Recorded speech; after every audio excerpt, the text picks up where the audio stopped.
নীল দিগন্তে ওই ফুলের আগুন লাগলো লাগলো নীল দিগন্তে। সত্যি যদি পারতাম এদের মতো দুটো দানা মিলে আকাশে উড়ে যেতে।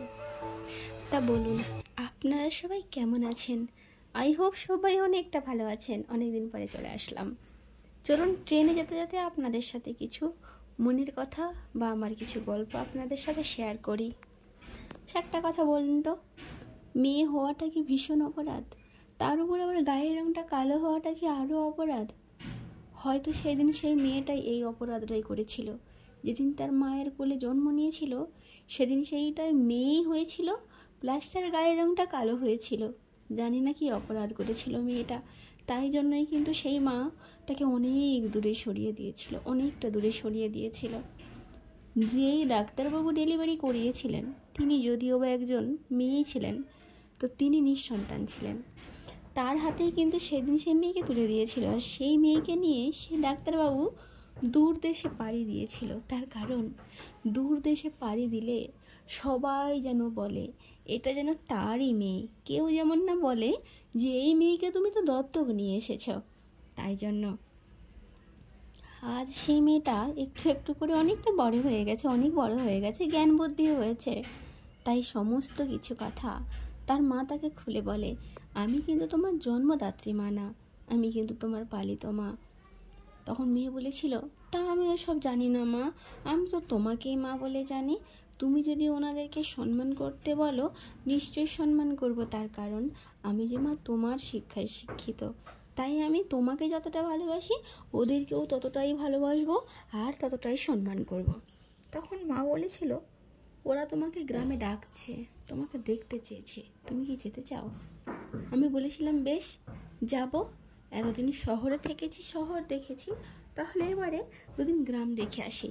আর গ্রাম দেখতে গিয়ে কিন্তু গ্রামে প্রেমে পড়ে গেছিলাম যাকে বলে।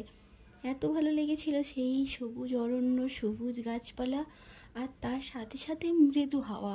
কি যে ভালো লেগেছিল যে কি বলবো আমি। তাই ছেড়ে আসলাম না। থাকতে থাকতে ওই গ্রামের ছেলেরই একটা প্রেমে পড়ে গেলাম, যে ছেলেটা গ্রামের শিক্ষিত সহজ সরল একটা মাটির মানুষ। হ্যাঁ, প্রাইভেট চাকরি করতো, কোনো সরকারি জব ছিল না। তাই এই বিষয়টা আমার গ্রামের বাড়ির বাবা মা বা ফ্যামিলির কেউই মানতে পারলো না।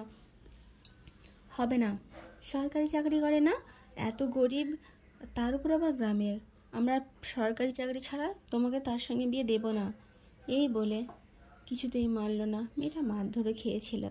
তারপরে সে তার মাকে বলে, মা এরকম ব্যাপার। তখন তার সেই মা বলেছিল যে যেটা পালিত মা, বললো ঠিক আছে চলো আমরা তাহলে ছেলেটাকে দেখে আসবো। গরিব হলেই যে অমানুষ তাকে বলেছে নিশ্চয়ই দেখতে যাব, যদি সেরকম হয় তো নিশ্চয়ই দেব। এই বলার পরে বেশ কয়েক মাস পরে সেই মা অ্যাক্সিডেন্টে পৃথিবী ছেড়ে চলে গেল। তখন মেয়েটা একেবারে নিঃস্ব অসহায় হয়ে নীরবতার মতো চুপ করে বসে থাকা, চোখের জল ফেলা ছাড়া আর কিছুই ছিল না। আর কাউকে কোনো কথা বলতে পারে না, মেয়েটা পুরো নিস্তব্ধ হয়ে চুপ হয়ে যায়। এর পরের গল্পটা নিয়ে আপনাদের সঙ্গে আবারও ফিরে আসব। আপনারা যদি নির্দেশ দেন পরবর্তীটা আপনাদেরকে শোনাবো। আজ সেই মেয়েটার স্থান কোথায় এবং সমস্ত কিছু ছপে দিয়েছি ভগবানের চরণে। চলুন তাহলে।